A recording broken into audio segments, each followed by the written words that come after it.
Welcome to The Pulse with Lauren Baingo, a DLL podcast series. This is your place for tips, trends, and insights into the world of healthcare finance. Now, here's Lauren. Welcome, everyone, and thank you so much for being here. I am joined today by Kevin Agness and Dave Ingram, both country sales managers for our healthcare and clean tech teams. And we want to talk a little bit about the surgery center market. We've seen the ASC market continue to rapidly increase. We've seen a shift of hospital outpatient departments to these centers. Gentlemen, I am guessing in your roles as country sales managers, you certainly know quite a bit about this space. Well, Lauren, thank you first for having Dave and I on the podcast. We certainly appreciate the opportunity.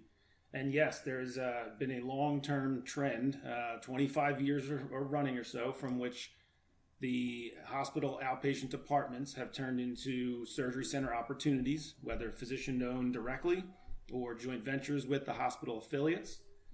We have seen a tremendous increase in the number of facilities out there and the capabilities in which these facilities can also handle from a surgery and or procedure percentage. So certainly a trend that has continued to grow, and many nuances that are certainly apparent within this marketplace, but we're excited to talk more about it as we go through today. And what do you think is driving that change? Well, I think there's a lot of market conditions that are driving it.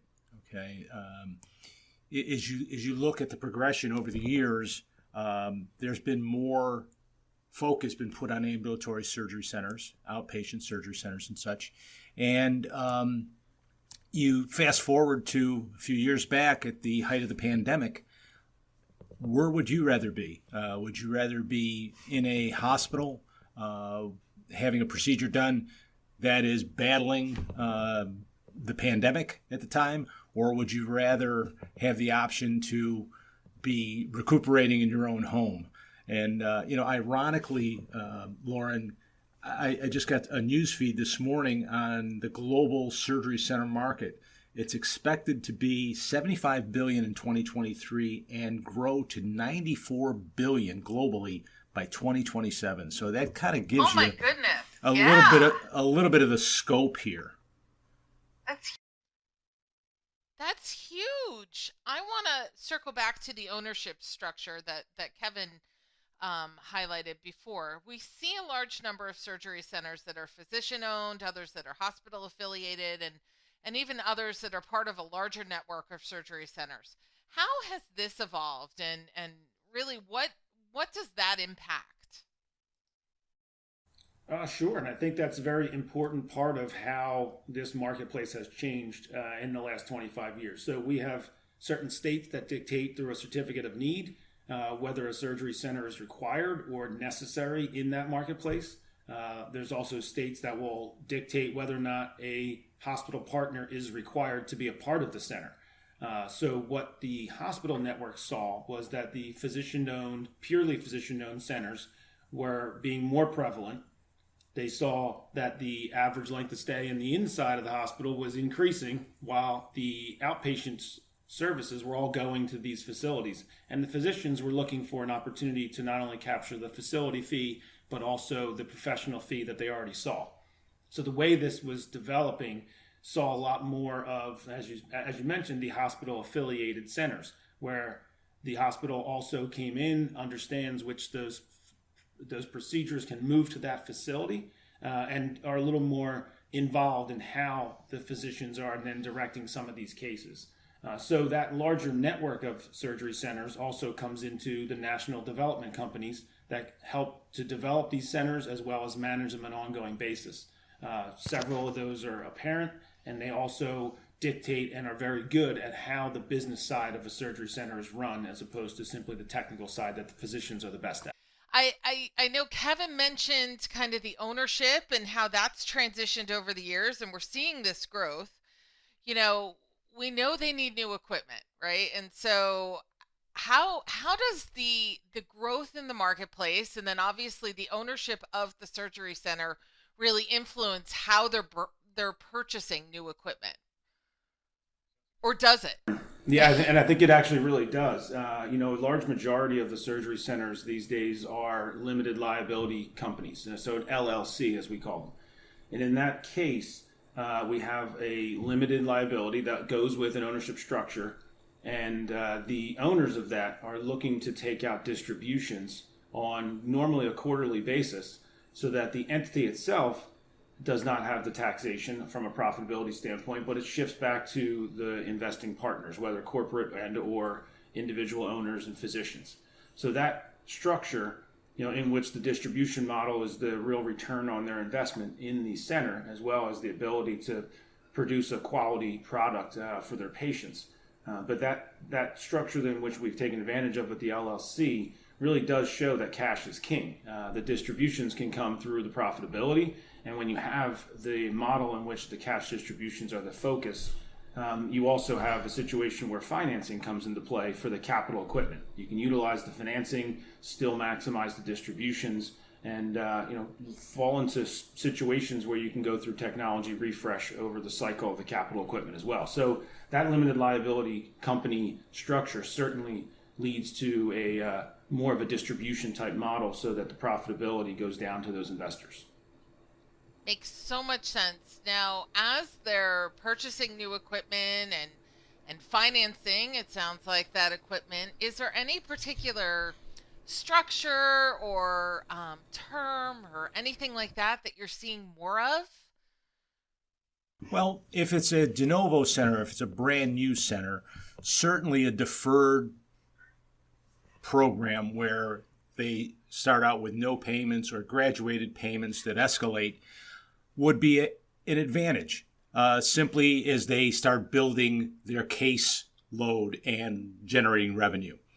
If it's an existing center, really the structure of what goes into that center and when it's staged, that's really the technique or the art, if you will, of how that project comes together. So tailoring the delivery of equipment and the financing commencement when the equipment is put in use, those are all things that are extremely beneficial as you, as the equipment salesperson and your finance partner, are working with your customer procurement and development company to install that equipment and get it operational. My goodness. So it sounds like, if I'm hearing you correctly, Dave, get us involved early, so that we can help with the surgery center partner to understand what their needs are, at least from a financing standpoint, and customize a solution for them. Is that fair? Absolutely. And, I use the term financial co-pilot a lot, and we don't have to copyright that, by the way.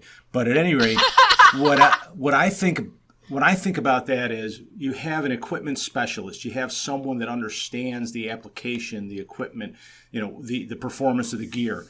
You really can't ask that individual that's at the tip of the spear to be totally in tune with the correct structure or the way this thing would come together. So that's where I really feel strongly that you need a financial co-pilot, someone that you can trust, someone that understands the structure, someone that understands what the customer's needs are, and really put together a compelling package to say, I'd be crazy not to do it this fashion. This makes all the sense in the world. So engage early and use your financial co-pilot to help guide you to success. Awesome. That's great. Well, not to put you both on the spot, but I'm totally going to do it. 2023 has been an absolutely insane year. We have a potential recession on the horizon. We've had regional bank failures. We've had rate volatility unlike anything I've ever seen in my career. And so we know that our healthcare customers, surgery centers, and just all, customers, they still need equipment, right? Your healthcare and medical needs are not going away. So is there one piece of advice that you have, either related to surgery centers or just in general, for the teams that we work with that are selling this equipment into these customers, about how they should be thinking about financing in this insane year. And Kevin, we'll start with you. Well, Lauren, I can tell you, I did learn from previous episodes of your podcast with Johnny Finance some of those macroeconomic factors that are being taken into consideration here, and I've certainly got an education in those, and I do Thank believe you very that, much for listening. Yes, I appreciate it. Well, when a topic comes up that strikes this marketplace like this one did, we certainly learn from those who know it well, and Johnny did a great job explaining that with you on those previous episodes. But to your point, the potential recession coming on the horizon and that rate environment over the last 18 to 24 months has been something almost unprecedented. So the ability to utilize financing to help work your way through this and the preservation of cash flow and capital. I mean, that's our traditional way that we talk about what some of the major benefits of financing is in regards to being able to hold capital, use that for working capital, payroll, things that are essential to the daily needs of the center, while also being able to deliver the technology refresh needed to be top of the market in regards to the delivery to the patients. Obviously the underlying principle of a physician and that ability to do these procedures is for the quality of the patient, and having the ability to utilize financing to make sure that technology is at the top of the market, is the most in-depth and the most accurate for what the physicians are looking to do. Certainly is a way that financing comes in. So as we say, we say to put a financing proposal with every quote technically that goes out the door. Therefore, the conversation starts with the initial quote to say, here's a method for you to have the financing available to pay for this unit. As opposed to asking after the question, if the technology's been finalized, the quote's here, how are you going to pay? That may set you back days or weeks. So reducing the sales cycle by involving your financing partner, as Dave just said, is a real critical way to get the speed to market and also to shorten the sales cycle for our financial partners. I think you meant your financial co-pilot. Yes, We're going to tag that word. Yeah. We are. It's not patented, but we will use that phrase moving forward. It is fantastic. Awesome. Thank you, Kevin. I think that's great. Dave, do you have anything to add in? Anything that you would suggest our partners think about as they navigate these crazy waters with their financial co-pilot, by the way? Yeah. I've been doing this for some days longer than I care to admit. And this is about as wonky as an economic time as I've seen in my career. But as Kevin indicated, going to your customer, not only showing them the equipment and the output and the performance, but providing them a method to finance or a method to acquire this in a very, very simplistic and streamlined and efficient manner. That's a competitive advantage, and I see this many, many times. Don't leave anything up to chance. Deliver a comprehensive proposal that shows your customer exactly what they're getting and how they're going to pay for it. I go to family events and cocktail parties when there's all kinds of craziness in the marketplace. And, for us in the finance business, it's like, okay, well, this is when we can help people. This is when we can deliver on our value proposition and our promise to enable a very, very efficient transaction to sell capital equipment or provide capital equipment and finance it. It's a tremendous service you'll be providing your customers if you deliver that comprehensive proposal showing them exactly what they need and how they're going to pay for it. Awesome. So just to recap quickly, we talked about this incredible growing surgery center market, which is propelled by the pandemic, but certainly was growing even before that. You have different structures, so you have the physician-owned, you have the hospital-affiliated, and then you have those that are owned by the management teams. And all of those purchase equipment and finance equipment for different reasons and in different ways, but all of them do. And so getting your financial co-pilot involved early and often and helping to find the decision maker at those customers. And I'm sorry, I know I was recapping, but quick question. I would expect that, a physician-owned decision maker and then a management, one of the management corporation-owned decision maker, those are going to look very different. Is that fair to say? Yeah, I think it is very fair to say. I mean, there's a situation where the management company may work through a corporate or treasury department to do the procurement of the equipment. So that decision maker may not be at the facility level itself, but more at that management level.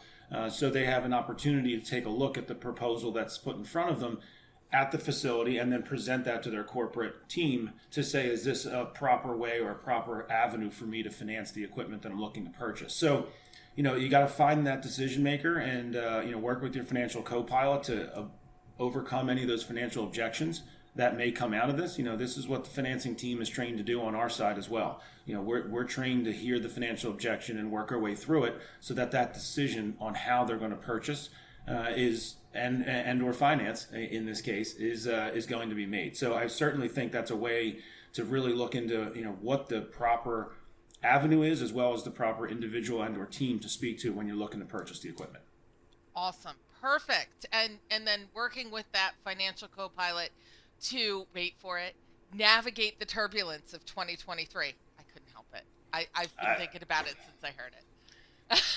It was outstanding. I'm sorry. I didn't think of it, Lauren. So alliterative. That was awesome. Thank you both for being here. I really appreciate it. This is really helpful. Thank you for listening to The Pulse with Lauren Baingo, a DLL podcast series. The opinions expressed in this podcast are solely those of the participants.